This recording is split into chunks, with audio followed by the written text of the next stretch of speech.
Hello hello hello hello hello champions. तो आज हम क्लास 10th स्टैंडर्ड मैथ्स का ओसवाल का पेपर नंबर 2 जिसका आज हम सेक्शन ए सॉल्व करने वाले हैं। इडू कार्ड का पेपर चल रहा है, ओसवाल का पेपर चल रहा है, उसके साथ साथ इंग्लिश मीडियम के लिए गाला का, लिबर्टी के और मार्वल के भी पेपर चल रहे हैं जो स्टेट बोर्ड के लिए होता है। अच्छा देखो, जनरली जो ना, अगर आप 80 में से 80, 70 में से 70 अगर आप टारगेट लेके चलते हो भैया मुझे फुल मार्क्स लेके आना है, तो आपके मार्क्स कटने के चांसेस बढ़ते हैं सेक्शन ए में। सेक्शन ए में 20 क्वेश्चन होंगे, से 20 हर एक से एक चैलेंजिंग क्वेश्चन तुम्हारे सामने आते हैं। कुछ इजी रहेंगे, कुछ इक्का दुक्का क्वेश्चन ऐसे आ जाएंगे जिसको देख के आप ऐसे सोचने लगो इसको सॉल्व कैसे करें। ठीक है, तो मेरी ये रिक्वेस्ट रहेगी बेटा कि तुम सेक्शन ए में टारगेट ले लो कि तुम्हारा 20 में से 20 वहां पे आना चाहिए, वहां मार्क्स कटना नहीं चाहिए। बाकी सेक्शन बी सी डी तो आप संभाल लो, बी सी डी ई संभाल लोगे, उसका भी मैं सोल्यूशन करा दूंगा, उसके भी इंपॉर्टेंट क्वेश्चंस दे दूंगा। बट अब सेक्शन ए के लिए आप क्या करोगे, मैं जितने भी पेपर करा रहा हूं, चाहे वो स्टेट बोर्ड का हो, चाहे वो सीबीएसई का हो, मतलब ओसवाल हो, इड्यू कार्ड हो, गाला हो, मार्वल हो, लिबर्टी हो, कोई भी हो, आप सेक्शन ए की तगड़े से प्रैक्टिस करना। ठीक है, चलो ये प्रॉमिस करते हैं और इसके साथ हम आगे बढ़ते हैं। तो आज क्या हमारे पिटारे में है, सैंपल पेपर 2, गाला का सैंपल पेपर 2 सेक्शन ए पे बढ़ते हैं। ये रहा सेक्शन ए, और सेक्शन ए में हमें क्या दिया हुआ है, देखो इसे। चलो ये रहा सेक्शन ए, हमें क्या दिया हुआ है सेक्शन ए में, the sum of age of father and his son is 45। देखो, अगर मैं फादर को मैं एफ बोल देता हूं, फादर की एज एफ और सन की एक्स और वाई में क्यों लो, ये बेवकूफी होती है। फादर को मैंने एफ ले लिया और सन को मैंने एस ले लिया, दोनों की एज का एडिशन हो रहा है 45। अच्छा, दूसरा क्या बोल रखा है, 5 ईयर अगो, 5 साल पहले फादर की जो एज थी ना वो F-5, और जो बच्चे की एज थी ना, बच्चे की एज वो थी S-5। डन। अच्छा, 5 year ago the father age was 4 times that of son, मतलब फादर की एज जो थी ना वो बच्चे से 4 गुना थी। मतलब 5 साल पहले जो एज थी फादर की और 5 साल बच्चे की जो थी, तो उससे 4 गुना ज्यादा था ये बेटा, ये 4 गुना ज्यादा था। तो इधर मैं लगा दूंगा 4, 4 गुना ज्यादा था। हो गया। और तुम्हें किसकी चाहिए, what is the present age of son, son की प्रेजेंट एज चाहिए। तो एक काम करो, इसमें ना तुम फादर को हटा दो। फादर को हटाने के लिए तुम क्या करोगे, एस को वहां पे ले लोगे, तो father is equal to 45 minus son, है ना। तो क्या लिख दोगे यहाँ पे, father is equal to 45 minus son. Father की जगह पे लिखा जाएगा 45 माइनस सन माइनस 5, माइनस कितना हो जाएगा, ये होगा 5, is equal to 4 times son minus 5, son minus 5। 45 में से 5 जाएगा, 40 बचेगा, 40 माइनस सन, 4 अंदर मल्टीप्लाई कर दो, 4s माइनस 20, माइनस 20 यहां पे आएगा, प्लस 20 हो जाएगा, 40 और 20 60 हो जाएगा, और सन वहां पे जाएगा, 4 सन और 1 सन मतलब हो जाएगा 5 सन, 5 डिवाइड में आ जाएगा, तो s इज इक्वल टू 12 हो जाएगा। पहला आंसर आ गया, s इज इक्वल टू, बच्चे की जो एज होगी वो 12 साल की होगी। कितना टाइम चाहिए था आपको, 1 मिनट में ये क्वेश्चन सॉल्व करना था। चलो नेक्स्ट क्वेश्चन पे आते हैं। If the point divides the line segment joining this and this in the ratio of this, then the corresponding points, अब देखो आप फॉर्मूला से करते हो मुझे पता है, बट एमसीक्यू में थोड़ा स्पीड आनी चाहिए। देखो कैसे करना है, 2 पॉइंट लेते आप क्या करते हो, m2x1 m1x2 divide by m1 plus m2। देखो पूरा फॉर्मूला से कराता हूं, बट सीबीएसई जो है ना, वो थोड़ी स्पीड चाहिए होती है उनमें। m1/2 divide by m1 plus m2। MCQ करना है, सॉल्व करके दिखाना तो है नहीं। देखो ये तुम्हारा x1y1 हो गया, ये तुम्हारा x2y2 हो गया, ये तुम्हारा m1 m2 हो गया। अब तुम 1 2 1 2 रख दोगे, 2 1 है ना, ऐसे लिखोगे सब लोग, 2 ब्रैकेट में 1, फिर ये 2 प्लस 1, ऐसे करते हैं सब लोग, जनरली सबका यही होता है, 2 प्लस 1 ऐसे सब लोग करते हैं, है ना। और तुम यहाँ पे वैल्यू रखोगे, उसके बाद आंसर निकालोगे। 4 2 10 8, क्या करोगे, x1 4 and 10, 4 and 10, 2 and 8, 2 and 8, इतना सब लिखने में सोचोगे। पर देखो मैं क्या करने वाला हूं, ध्यान से देखना, थोड़ा तरीका समझना। सीधा ऐसे देखो, ये रहा a 4,2, ये रहा b 10,8। इन दोनों में कितना है बेटा, यहाँ पे 1:2 है ना, 1:2। अब तुम्हें p पॉइंट चाहिए, कौन सा पॉइंट चाहिए, p पॉइंट। तो देखो क्रॉस मल्टीप्लाई किया करो, m2 x1 m1 x2, 2 का मल्टीप्लीकेशन 4 के साथ, 4 2 सा 8, 1 का मल्टीप्लीकेशन 10 के साथ 10, डिवाइड बाय 2 प्लस 1 3। ये मैंने डायरेक्ट कर दिया m2 x1 m2 x1 m1 x2। समझ में आया मैं क्या कर रहा हूं, m2 x1 m1 x2 divide by m1 plus m। इधर देखो m2 y1, इसका मल्टीप्लीकेशन इसके साथ 2 2 सा 4, m1/2 8 डिवाइड बाय 3, ये हो गया 18 डिवाइड बाय 3 मतलब 6, और ये हो गया 12 डिवाइड बाय 3 मतलब 4, 6,4। ये रहा। तभी तुम्हारा 30 सेकंड के अंदर 40 सेकंड में ये सॉल्व होगा, है ना। हो सके उतना कम तुम्हारा कम समय लगेगा। और चाहो तो आप इधर ऐसे लिख सकते हो, देखो इधर ऐसे लिख दो 1,2, फिर इसका इसके साथ और इसका इसके साथ, हो गया। ऐसे करा करो, बहुत आसान है। चलो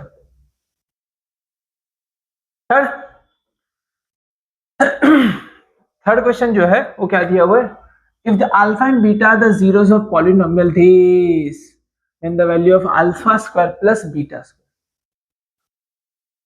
कितने के दिमाग में ये हुआ कि ये कैसे सॉल्व होगा।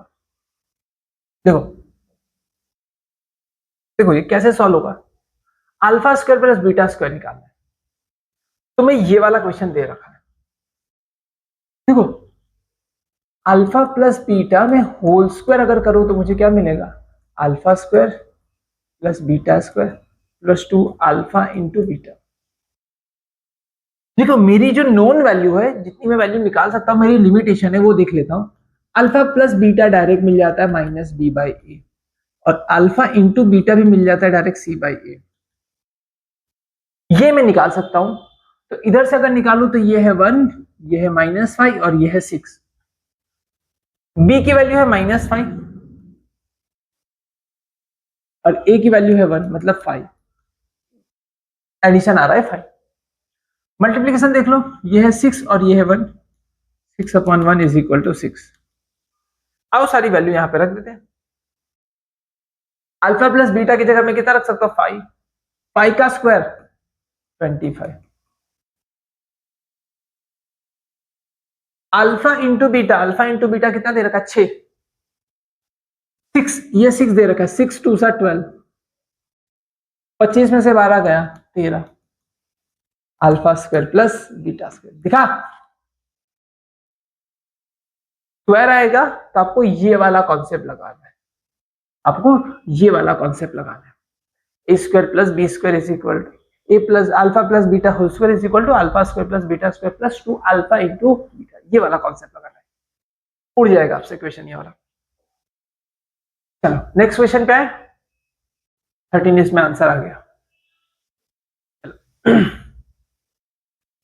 क्या क्या रखा है ये, अच्छा ये पैरेलल है, ओके ये इसको पैरेलल है, दैट्स इट। अब आगे क्या दे रखा है, वैल्यू दे रखी है, ये है 3 और ये दे रखा है 6, डी भी 6 दे रखा है ना। देखो रेशियो कितना है, इससे ये डबल है, कितना है, डबल है।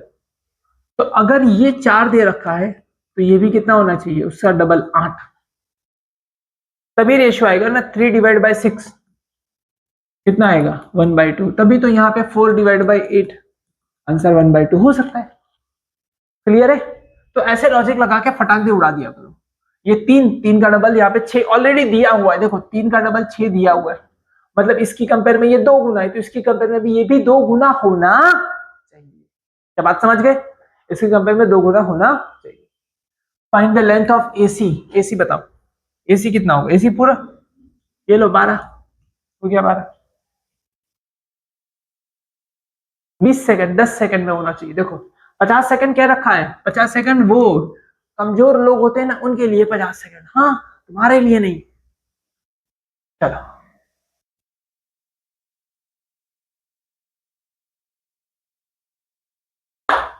A man standing on a tower 50 metre height observe a car at angle of depression 30 degree, 30 degree के डिप्रेशन पे देख रहे हैं। हाँ ध्यान से सुनना, एक टावर पे खड़ा है, टावर की हाइट जो है वो 50 मीटर है, टावर से कुछ दूरी पे एक कार है, यहाँ पे एक कार है, कार की दूरी मान लो डी है, कार को देख रहा है, यहां से ऐसे देख रहा है, एंगल ऑफ डिप्रेशन 30 डिग्री है। अगर ये 30 डिग्री तो ये भी 30 डिग्री हो गया, कितना हो गया 30 डिग्री, देखा 30 डिग्री। अच्छा, find the distance of car from the foot of the tower, मतलब मुझे ये डी निकालना है। एक काम करो 1030 ले लो, 1030 क्या हो जाएगा, सामने वाली पास वाली, सामने वाली पास वाली, सामने वाली पास वाली, सामने वाली कितनी है 50, पास वाली कितनी है डी, 1030 की वैल्यू होती है 1/√3 50 डी, डी यहाँ पे √3 यहाँ पे, d is equal to 50√3, d is equal to 50√3। Next question पे आ जाते हैं, 6th, if the roots of quadratic equations are equal then, अगर किसी के रूट्स इक्वल कब होते हैं बेटा, जब उसका डिस्क्रिमिनेंट 0 होता है, और discriminant b is equal to 0, b square minus 4ac is equal to 0, मतलब b square is equal to 4ac, b square is equal to 4ac होता है। ये तुम्हारा a है, ये तुम्हारा b है और ये तुम्हारा c है। b की जगह पे -4 है, b की जगह पे कितना है -4, -4 का स्क्वायर 16, 4, a की जगह पे कितना डालोगे 3, और c की जगह पे कितना डालोगे 16 12, एक सेकेंड, इसने इसको 4 से काट दिया, 3 नीचे, 4/3 is equal to k is equal to 4/3, ये answer, k is equal to 4/3, that's it. चलो आगे बढ़े, next question, find the area of sector of circle with radius 14 and angle 60। चलो क्या फॉर्मूला है, pi r square theta divide by 360, ये formula है। पाई की वैल्यू 22/7, रेडियस कितना दे रखा है 14, 14 14 दो बार लिख दो, 14 14, और थीटा की जगह पे 60 लिख दो, और यहाँ पे 360, देखना 0 0 कट गया, 6 से कट गया, 7 2 सा कट गया, फिर कितना कटेगा 2 कट गया, ये 3 और 2 2 2 कट गया, 22 और ये डिवाइड बाय 3 है 2 है ना, 0.67 जिसमें आता है वो ये रहा 0.67, 102.67, ये आंसर आ गया। नीचे 3 है ना, तो ये दो आंसर पॉसिबल है, या तो 33 या पॉइंट में आना चाहिए, या तो 67 पॉइंट, 66 मतलब 66 या 67 ये पॉइंट में आना चाहिए। तो यहाँ पे मल्टीप्लाई में और एक 2 था, 33 की जगह पे कितना आएगा 6 7, next, if the probability of choosing the defective pen from the box, 500 pen है उसमें से उसकी प्रोबेबिलिटी इतनी है, ध्यान से सुनना, प्रोबेबिलिटी आ रही है 0.06, कितने पेन में से, कोई डिफेक्टिव पेन को मैं बोल देता हूँ डिफेक्टिव पेन x है, डिफेक्टिव पेन कितने हैं x, कितने में से, 500 पेन में से, 500 पेन थे उसमें से मैंने कुछ पेन उठाए, कुछ पेन कितने उठाए, x डिफेक्टिव पेन है, तो उसके डिफेक्टिव पेन चूज करने की प्रोबेबिलिटी कितनी आ रही है बेटा, 0.06, ये यहां पे चला जाएगा इंटू 500, ये नंबर ऑफ डिफेक्टिव पेन्स, 0.6 मतलब कितना हो जाएगा बेटा, 6 डिवाइड बाय 100, 2 0 कट गया, मतलब आंसर आ गया 30, मतलब तुम्हारे 30 पेन डिफेक्टिव है। इन्होंने कहा how many pens are good, defective नहीं है, तो 500 में से 30 पेन निकाल दो तो not a defective, not defective pen कितने हैं बेटा, 470, 470, जल्दबाजी करके ये टिक मत कर देना, होती है जल्दबाजी, लेकिन क्वेश्चन को ध्यान से पढ़ना, क्या पूछा है, how many pens are good, है ना, और यहाँ पे दिया था डिफेक्टिव, है ना। चलो नेक्स्ट, बड़ा ही मजेदार क्वेश्चन, चुन्नू मुन्नू वाला क्वेश्चन, देखो दोनों का अंदर एंगल सेम है, साइन स्क्वायर 30, जो यहाँ पे एंगल है वही यहाँ पे एंगल है, वही एंगल यहाँ पे, तो ये थीटा है तो ये भी थीटा है, sine square theta plus cos square theta is equal to कितना होता है, 1 होता है, क्लियर है, कितना होता है, 1 होता है। चलो नेक्स्ट,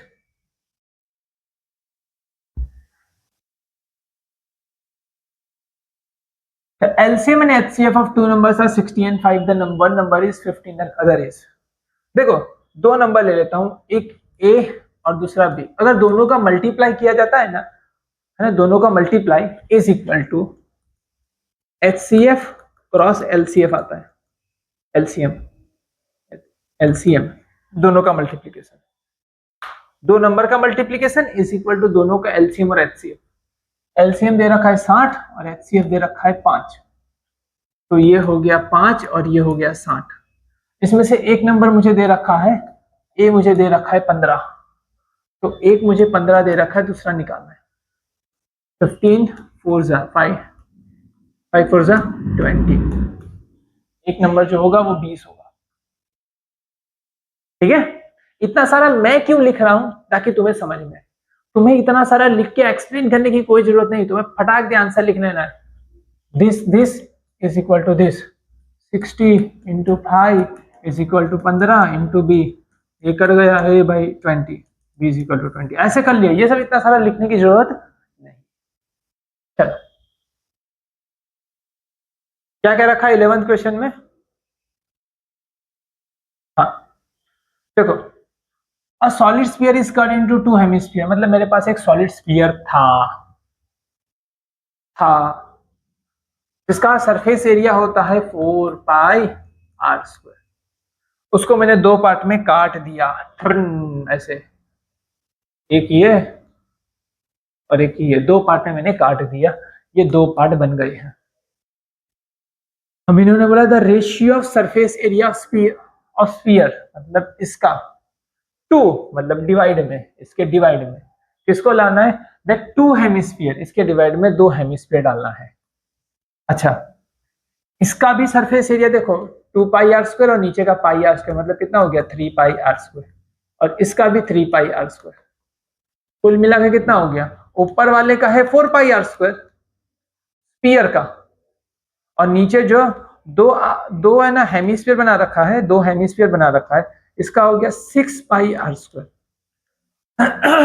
कितना हो गया बेटा, 6 पाई आर स्क्वायर, तो आंसर कितना आ जाएगा, पाई आर स्क्वायर कट गया, ये 2 कट गया और यहाँ पे 3 आ गया, मतलब 2/3, कितना आया 2/3, दैट्स इट, कुछ नहीं है, पकैती है पूरी, कुछ नहीं ही है।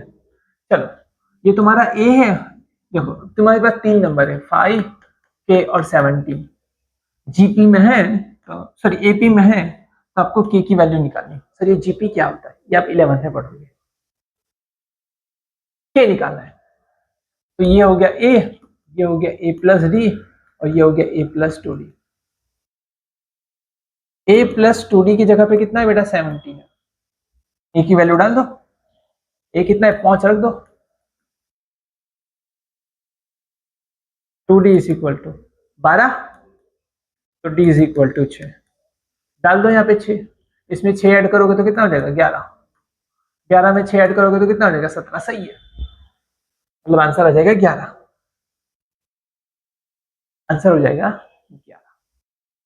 चलो नेक्स्ट,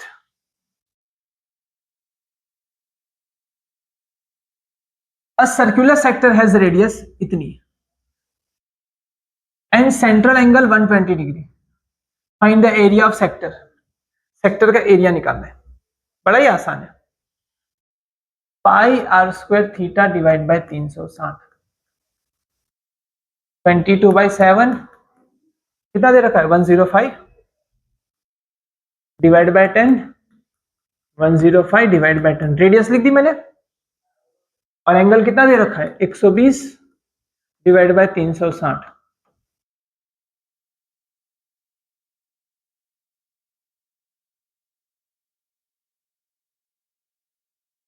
ट्वेल्थ रीजा हो गया, इसने इसको कितने से काटा 15 से, डन, इसने इसको काट दिया 5 से, इसने इसको काट दिया 2 से, इसने इसको काट दिया 11 से,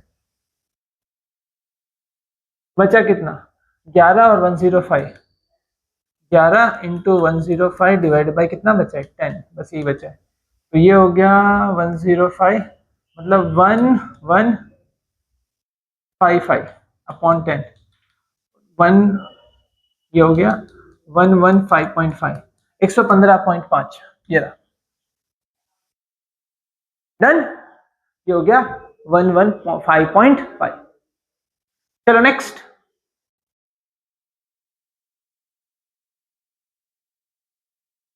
अब इसे देखते हैं, the angle of depression of car from the helicopter hovering the height of 300 metre and 60 degree. देखो सेम क्वेश्चन आ गया है, अभी कार वाला किया था ना वैसे ही क्वेश्चन है, देखो देखो यहाँ पे हेलीकॉप्टर है ना, हेलीकॉप्टर यहाँ पे ये कितनी हाइट पे चल रहा है 300 मीटर की हाइट पे है, यहाँ से कार जो है वो डी जितने डिस्टेंस पे है, कितने डिस्टेंस पे है डी जितने डिस्टेंस पे है, और यहाँ ये है, और ये जो डिप्रेशन नीचे की तरफ से कितना देखना पड़ता है बेटा 60 जितना एंगल से देखना पड़ता है, नीचे की तरफ 60, तो ये भी 60 हो गया, ये 60 तो ये भी 60 हो गया, अब लगा दो 1060, 1060 is equal to 300 divide by d, 300 कितना होता है √3, सॉरी 1060 कितना होता है √3, 1060 कितना होता है √3, या यहाँ पे √3, यहाँ पे 300 डिवाइड बाई √3, 300 को मैं ऐसे लिख सकता हूँ 100 into 3,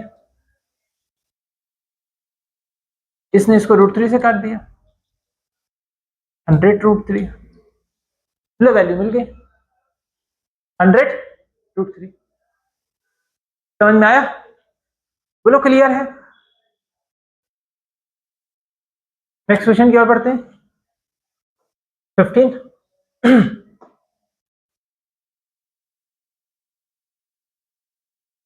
a single throw of die, probability of getting number divisible by 2। अच्छा डाई पे कितने नंबर होते हैं 1 2 3 4 5 6, मतलब 6 ऑप्शन है, 2 से डिविजिबल नंबर कितने होते हैं 2 4 6, ये 3 आ सकते हैं, कितने में से 1 2 3 4 5 6, मतलब टोटल आउटकम और फेवरेबल आउटकम, फेवरेबल आउटकम कितने हैं 3 और टोटल आउटकम कितने हैं 6, मतलब कितना आ गया 1/, तो स्टैंडर्ड मैथ्स लिया है, स्पीड तो आनी चाहिए। चलो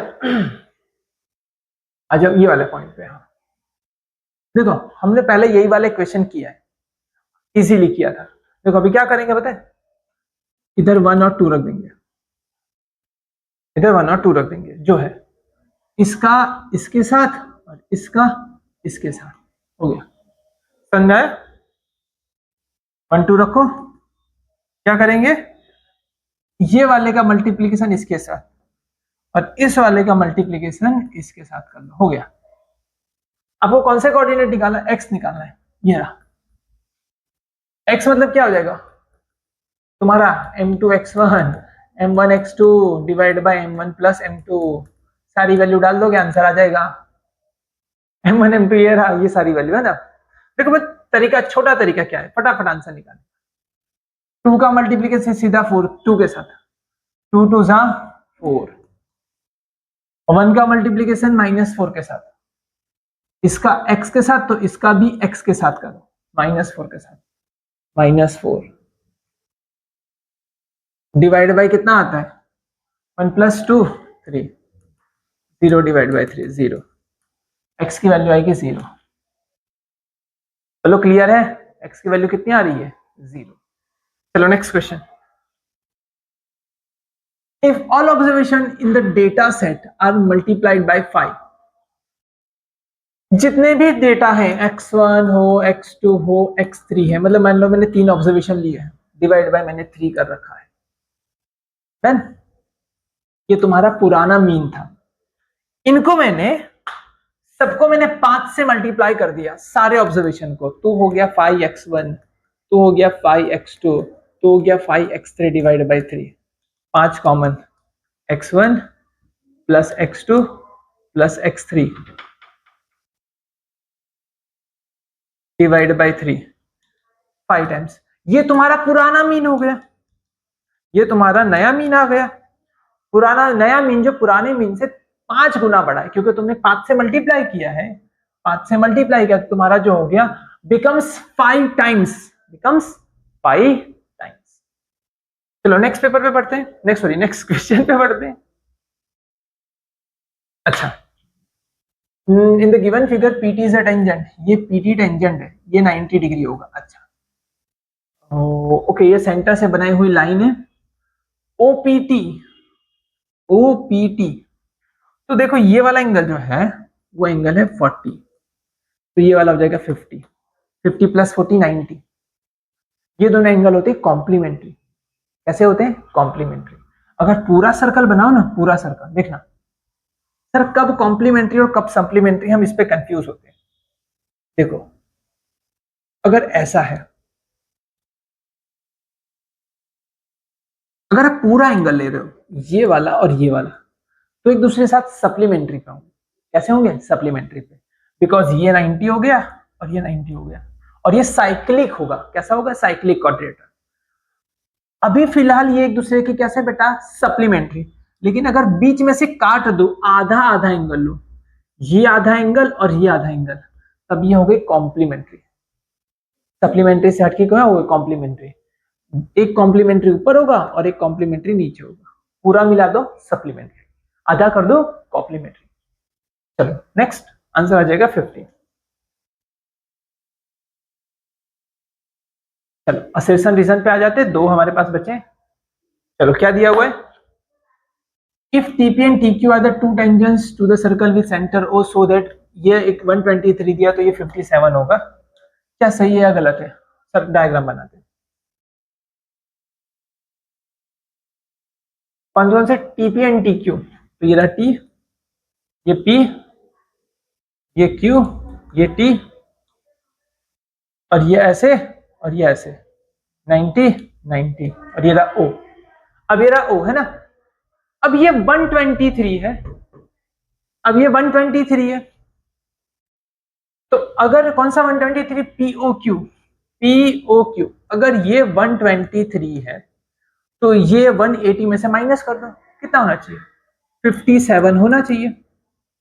123 एंड 57 दोनों को मिला लो तो कितना हो जाएगा 180, तो ये हो जाएगा 180, मतलब सही है, ये सही है, मतलब तू ट्रू है, तो असर्शन ट्रू है।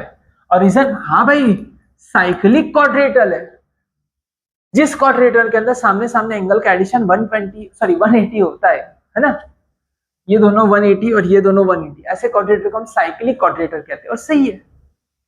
और मतलब इसका आंसर आएगा ए। असर्शन रीजन दोनों ट्रू है, और रीजन जो है करेक्ट एक्सप्लेनेशन है ए का। ठीक है, सेकंड पे आते हैं। Polynomial has sum of zeros is equal to -2। Sum of zeros का फॉर्मूला क्या होता है? Minus b by a. B की वैल्यू कितनी है? के है, और ए की वैल्यू कितनी है? 1 है। कितना दे रखा? -2। माइनस माइनस कर जाएगा, के इज इक्वल टू 2 आना चाहिए। इन्होंने बोला के की वैल्यू 2 है भाई, तो ट्रू है, सही है। नीचे क्या दे रखा है? Reason sum of zeros of minus b by, तू भी सही है, और तू तो एक्सप्लेन कर रहा है इसको, समझ आया ना? तो इसमें भी ए आएगा, दोनों में आंसर ए और इसमें भी A. Both assertion and reason are true and reason is a correct explanation for assertion। इसी के साथ ये पेपर होता है खत्म। अब मिलते हैं हम नेक्स्ट पेपर में बेटा, तब तक के लिए ऐसे ही प्यार से और मेहनत करते रहिएगा, मचाते रहिएगा। मिलते हैं नेक्स्ट क्लास में, तब तक के लिए गुड डे।